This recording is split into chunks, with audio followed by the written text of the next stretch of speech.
Hello denizens of the internet, this is Kira Una coming to you today with a little bit of a blast from the past. I have decided that I'm going to try and clean up the audio and remake the introduction for the video as well as the outro because this video is well over 10 years old.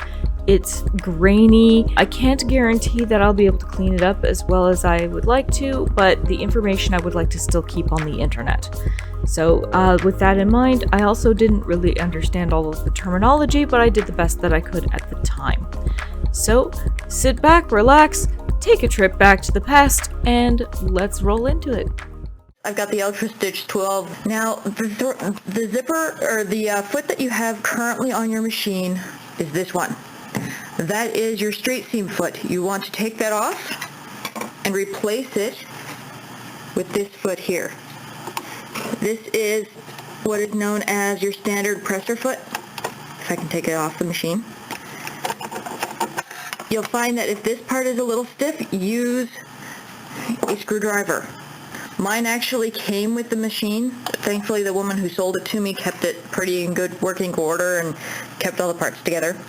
But this is the foot you need to do zigzags or any of your buttonholes or any of the other stitches you might have on your machine. Other ones that may have come with your machine but might not have come with your machine, you've got a flat foot.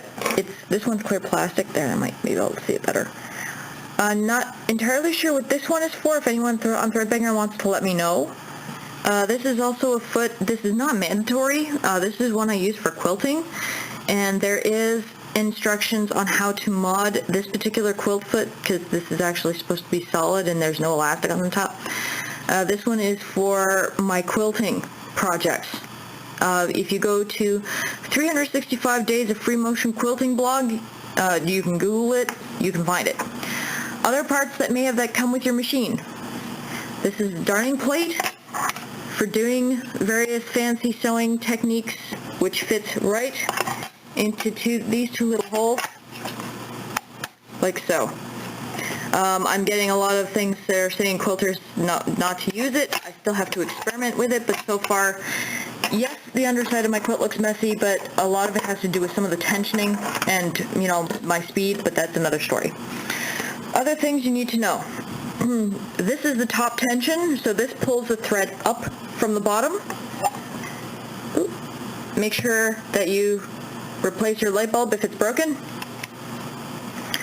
Also, places that you need to make sure that you oil when you go to use your machine. Anything that moves. So basically you want to oil this metal bar. You need to oil this gear. There's also an inner gear in here that you want to oil. And if you have some screw, sorry, I'm kind of still waking up. Stupid daylight savings time. You want to unscrew the top, pull that off. You want to oil here, in here, especially in here, and this piece as well. Here,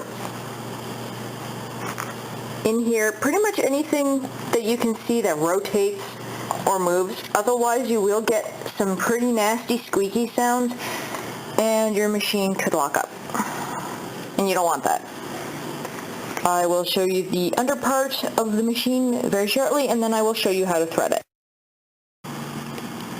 Now, I've also taken a moment to clear off the sewing plate on this machine, so I can also show you where else to oil.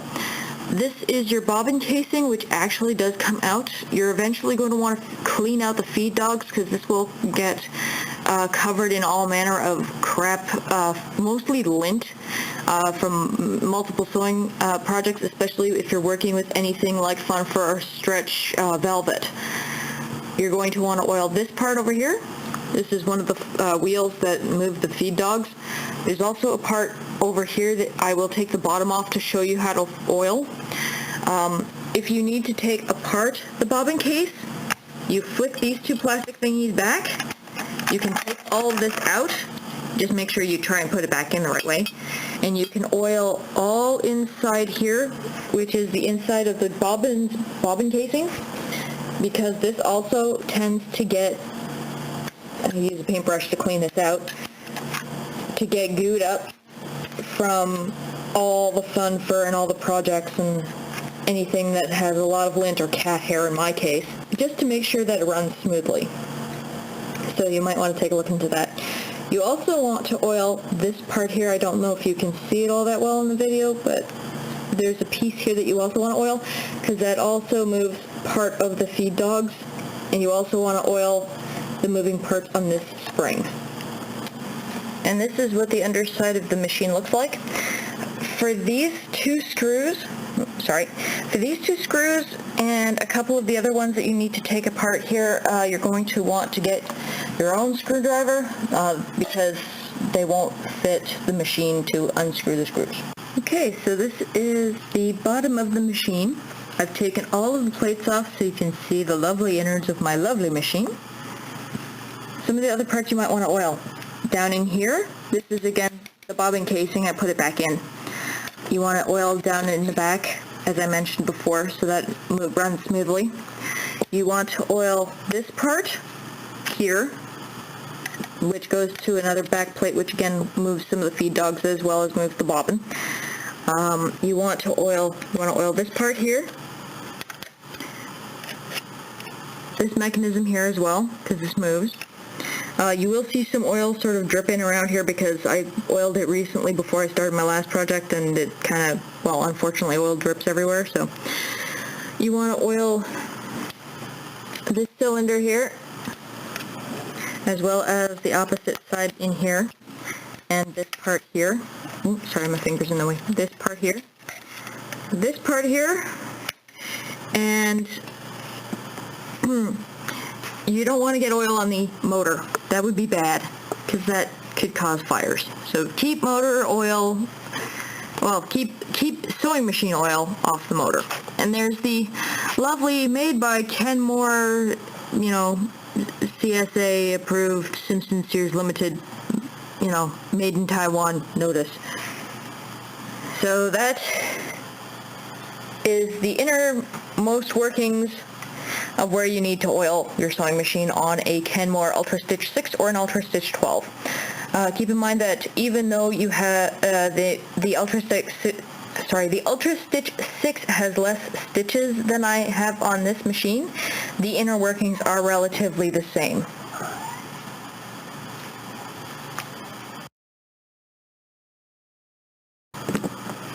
Okay, so now we're going to do threading the machine. This is your bobbin casing, the way that it sits in this machine. This sits straight up in here, if you can't see it. And then this is the handle that you use to hold it to put it in the machine. This is your bobbin full thread. I'm hoping that this is catching here. You pop it in.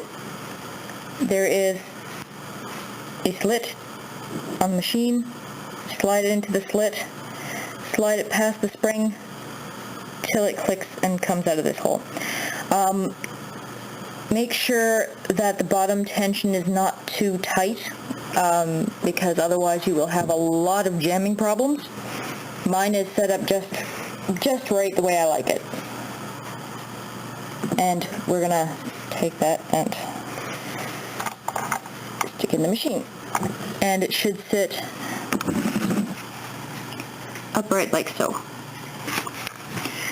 Now for the rest of the machine, grab our thread, stick it on there. There are two posts. You can do double sewing with a double needle if you need to, but I usually almost never use it. It's hard to do this with only one hand.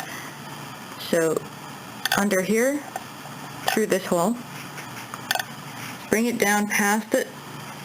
It slides in right where this little tab is on the tension gauge. You pull up till it clicks, as you can see. Bring this up once, bring it up and around through here. back through this part, There's a little hook here. I know it's on the video, it's hard to see, but you hook it on here, and then you bring it down, thread it through your needle, and you're pretty much ready. Once you thread it through the needle, you rotate your hand wheel once to bring the thread to do a full revolution. It will pick this thread up, and you pull them back up through. Now I'm just briefly going to show you how you wind an empty bobbin with this machine. There is a post right here. You stick it on there. You pull your hand wheel out, and this is only for the Kenmore series, Ultra Stitch series machines. I don't know about the other ones, so please bear with me. You put your wool or your yarn there, then you wrap it around this top little wheel, thread it in through one of the holes. I have to do this as a cut. Okay, I like to give myself a good run up on the thread, and then you push it up against this part. This basically stops it from spinning once it's full. And then put your pedal to the metal and turn the machine on first, and then go.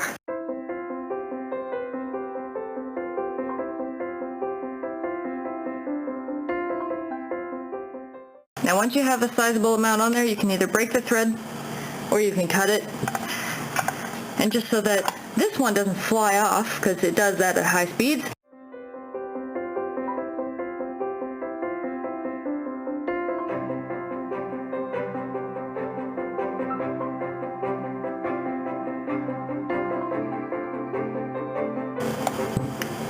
and there you have it. And then you just unclick that, push that back in, rotate it at least once to retouch so that this doesn't sit down into the machine, and then cut the thread your machine, and you're all set to go. Thank you once again for joining me on this video. If you happen to like what you see, please like and subscribe.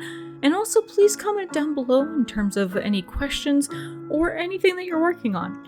Please also keep in mind that I no longer own the Kenmore Ultra Stitch 12, as I had given it to someone else who had just started on their sewing journey.